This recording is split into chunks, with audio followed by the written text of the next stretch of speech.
Ay, kumusta mga idol? Ito na yung isang poste. Pangalawa, pangatlo. Tapos nang naalis yung purma niya. Poste na to, yung taas niya 10 feet. Yung nakalibol dun sa isang bahay. Yung flooring niya 14 by 14 inches yung kapal. Pwede sa pang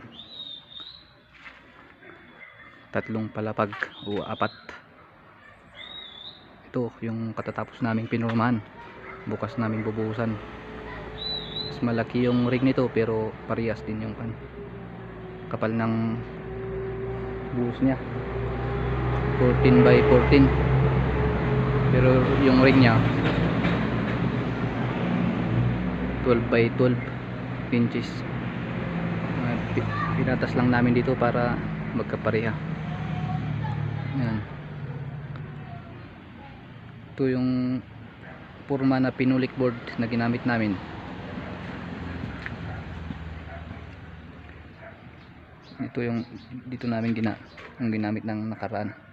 Nilipat namin doon. Ito. Maraming gamit to.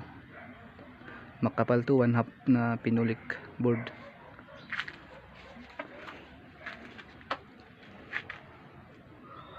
Yan. Ayun, in-extension na namin sa taas. Pang second floor nakaabang.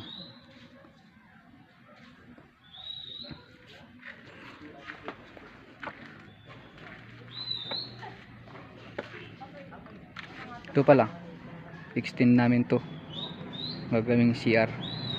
May kwanto 2 by 2 meters yung extension nito. Medyo malawak din, kaya nakaabang yung mga bakal. Yan yung forma to, pwede rin gamitin sa tangkay beam nya pag matapos. Kaya maraming gamit to. Pinulik board, mas magandang gamitin. Mahirap masira.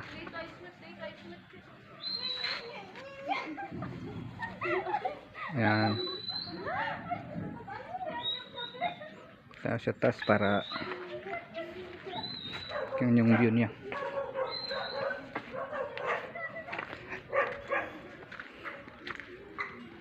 Ayan.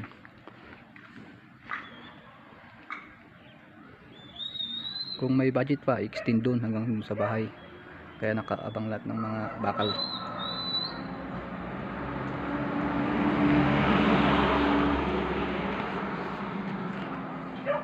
Ayan.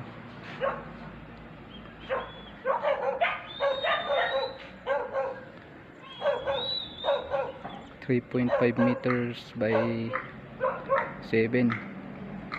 8 pala. 3.5 by 8 meters.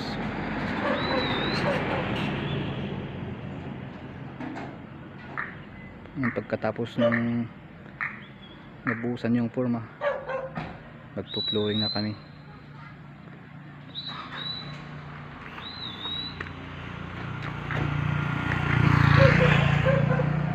Yan.